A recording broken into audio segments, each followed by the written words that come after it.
जातनिहाय जनगणनेची मोदी सरकारकडून घोषणा। स्वातंत्र्यानंतर पहिल्यांदाच देशात जातनिहाय जनगणना होणार। जातनिहाय जनगणनेची घोषणा करताना भाजपची काँग्रेसवर टीका।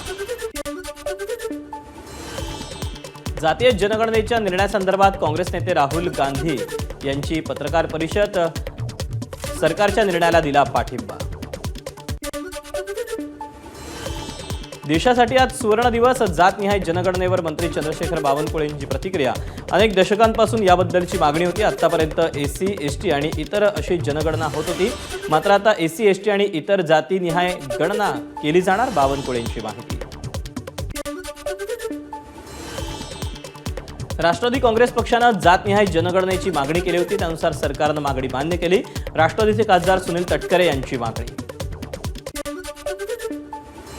ओबीसी नेते लक्ष्मण हाकेंनी केंद्र सरकारच्या निर्णयाचं स्वागत केलं। केंद्राने उशिरा जरी निर्णय घेतला असला तरी ओबीसींना सुखद धक्का असल्याची हाकेंची प्रतिक्रिया। जलसंपदा मंत्री राधाकृष्ण विखे पाटील यांच्या अडचणीत वाढ। प्रवरा साखर कारखान्यात 9 कोटी रुपयांचा अपहार झाल्याचा आरोप।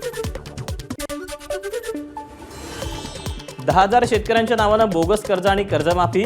राधाकृष्ण विखे पाटलांची मंत्रिमंडळातून हकालपट्टी करा, संजय राऊतांची मागणी। आदिवासी समाजाप्रमाणे गोवारी समाजाला मिळणार सुविधा। ओबीसी मंत्री अतुल सावेंचा मोठा निर्णय। दरवर्षी 6,000 विद्यार्थ्यांना इंग्रजी माध्यमाच्या शाळेत मिळणार प्रवेश। आदिती तटकरेंना 1 दिवसासाठी झेंडावंदनाचा मान देण्यापेक्षा कायमस्वरूपी हा मान द्यावा। भाजप नेते पंडित पाटील यांची मागणी। तर रायगडला कायमस्वरूपी पालकमंत्रीपद मिळालं पाहिजे, पाटील यांची मागणी।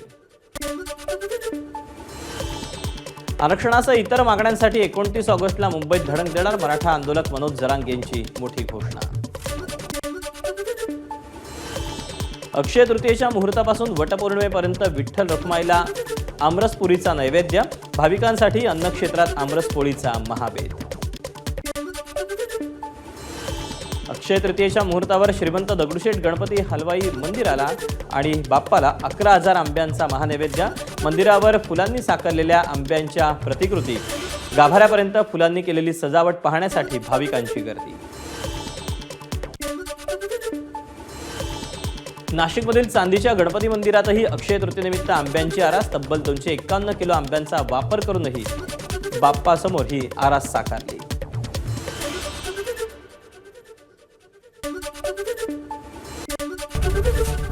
एबीपी माझा, उघडा डोळे बघा नीट।